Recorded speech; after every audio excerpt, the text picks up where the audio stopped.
There's a specific kind of Christian exhaustion that doesn't get talked about enough. It's the burnout that comes from quietly believing that God's love for you depends on how well you're performing this week. Quiet time streak intact? You're in. Slipped up on Tuesday? Time to do extra reading to make it up. It's basically a spiritual performance review where you're both the employee and your own toughest manager. And it's miserable because nobody ever actually feels caught up. Luke 15 is the chapter where Jesus walks straight into that mindset and dismantles it in front of a live audience. The setup is important. Verse 1 tells us tax collectors and notorious sinners were specifically pulling up to listen to him, and the Pharisees and scribes were muttering, and I'm paraphrasing, "This guy's letting the wrong people sit at his table." So Jesus, instead of defending himself, just tells them 3 back-to-back stories. 3, in a row, about things being lost and then found. It's not subtle. He's making a point and he's making it on main. Story 1. A shepherd has 100 sheep. One wanders off. Jesus asks, who wouldn't leave the 99 to go find the one? Pastorally, that's a touching image. But it's also, when you think about it, a slightly unhinged business decision. You're leaving 99% of your portfolio in the wilderness to chase a single sheep that statistically has the navigational skill of a drunk Roomba. That's not optimization. That's love. And Jesus puts that in there on purpose. The math doesn't work because the math was never the point. Then he tells the lost coin story. A woman loses 1 silver coin. She lights a lamp, sweeps the entire house, and tears the place apart until she finds it. And the part you can't miss is this. The coin didn't repent. The coin didn't have a moment of clarity. The coin didn't write a heartfelt apology in its notes app. It's a coin. It just sat there being lost while the woman did all the work. Jesus is quietly stacking the evidence that lostness gets handled by the seeker, not the sought. And then he drops the big one, the prodigal son. This story is so iconic it's basically biblical lore at this point, but the details still slap if you actually slow down. Younger son walks up to dad and goes, "Give me my inheritance now," which in first century Jewish culture is essentially him saying, "I wish you were dead." It's a wild ask. And the father, instead of throwing him out, divides the estate and lets him go. The son then does what younger sons in this scenario tend to do. He speedruns the inheritance. Jesus says he wasted it on reckless living, which is a polite way of saying he turned generational wealth into a several-month vibe. And then a famine hits. Suddenly his bank account hits 0. His friends ghost him, and he ends up working a job feeding pigs, which for a Jewish guy in that era is about as low as the Lord can go. He's so hungry he wants to eat the pig food.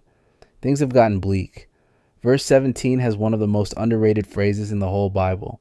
It says, when he came to himself. That's the rock bottom moment in scripture form. He's been performing a life he doesn't actually want, dressed it up as freedom, and now he's broke and crashing out next to a pig trough at what is presumably the spiritual equivalent of 2 a.m. And in that moment, something clicks. He decides to go home. But here's where his plan gets interesting. Because the kid is still operating on performance logic. He literally rehearses a speech. "Father, I have sinned against heaven and before you. I am no longer worthy to be called your son. Make me as one of your hired servants." That's a whole pitch. He's putting together the apology PowerPoint on the walk home. He's already calculated his demotion, son tier to employee tier. He thinks he's going to have to negotiate his way back into the family. He doesn't expect grace. He expects a contract. And then verse 20 happens. Jesus says while the son was still a long way off, his father saw him and felt compassion, and ran and embraced him and kissed him. Pause on this. In that culture, respectable older men did not run. Robes were long. Running meant pulling up your robe and showing your legs, which was deeply undignified. So when the father runs, he's publicly humiliating himself to get to his son faster. He's choosing his kid over his own reputation. That's not normal patriarch behavior. That is a father who genuinely doesn't care how he looks as long as the kid is in his arms. And here's the part that quietly ruins the son's whole plan. He starts giving the speech he rehearsed. "Father, I have sinned against heaven and before you. I am no longer worthy to be called your son." But the father isn't even letting him finish. Before the son can pitch his demotion to hired servant, the father is already shouting at the servants. "Bring the best robe. Put a ring on his finger. Sandals on his feet. kill the fattened calf. We are throwing a party tonight. There is no probation period. There is no spiritual community service. The son walks in expecting HR onboarding for a junior role and instead gets fully restored before he even finishes his apology. The robe is the family robe, not a guest robe. The ring is signet authority, which means he's not just back in the house. He's back with access. The sandals are because servants in that house went barefoot, and the dad is making it crystal clear. This is a son, not staff. Every detail of the welcome is a direct rejection of the demotion the son had pre-written. The father is essentially saying, no, we are not negotiating your status. You came home. That's the whole criteria. Now, if Jesus had ended the story here, it would have been a clean, viral moment. But he doesn't, because there's a second son in this story, and that brother is honestly where a lot of us actually live. The older brother is out in the field doing what he's always done.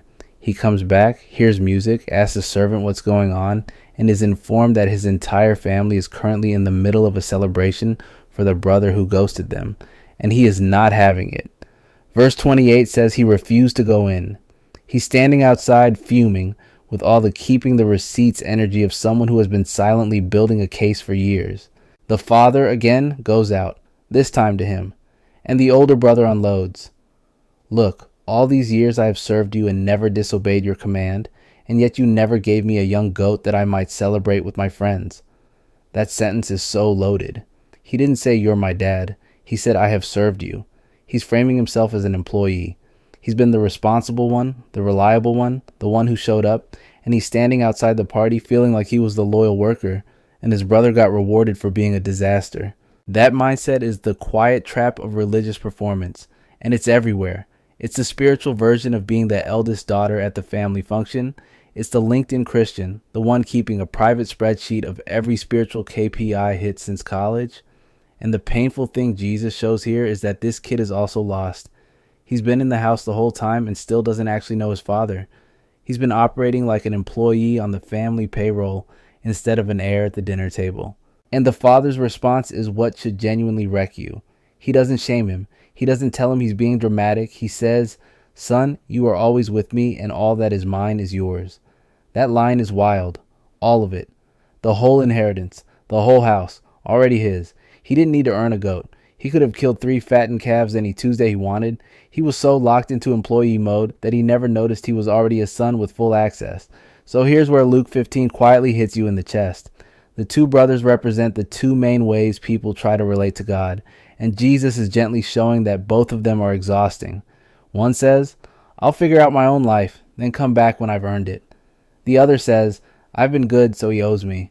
Both are still operating on performance. One just hides it better. The father in the story isn't responding to performance. He's responding to presence. He runs to one kid and walks out to the other. He puts a robe on one and reminds the other that everything is already his. Neither of them is being treated based on their stats.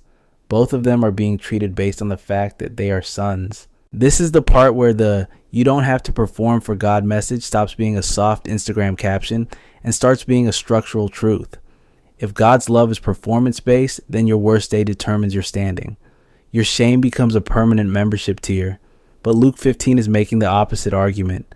It's saying that long before you cleaned anything up, you were already being run toward. And long after you've been good, you still haven't earned anything that wasn't already yours by inheritance. It's also worth saying that Jesus is telling these stories to a specific crowd. The tax collectors and sinners hearing the prodigal story are recognizing themselves in the younger son and exhaling for the first time in a long time. The Pharisees hearing the older brother's story are getting flagged in 4K. Jesus is doing both things at the same time. He's offering grace to the obvious mess and gently pulling the curtain back on the hidden mess. Nobody in the audience gets to coast through this chapter unimpacted. The point of Luke 15 isn't be the prodigal or don't be the older brother. The point is that there's a father in this story whose love isn't allocated by behavior, and both kinds of people, the one who blew up their life and the one who quietly resents that they didn't, are being invited to the same table. Not as employees, not as guests, as family. So, if you've been operating like your relationship with God is some kind of spiritual performance review, Luke 15 is essentially Jesus walking up, taking the clipboard out of your hand, and telling you to come inside. The party already started, the robe already fits, The ring's already in your name. You can stop performing. You're not staff, you're home.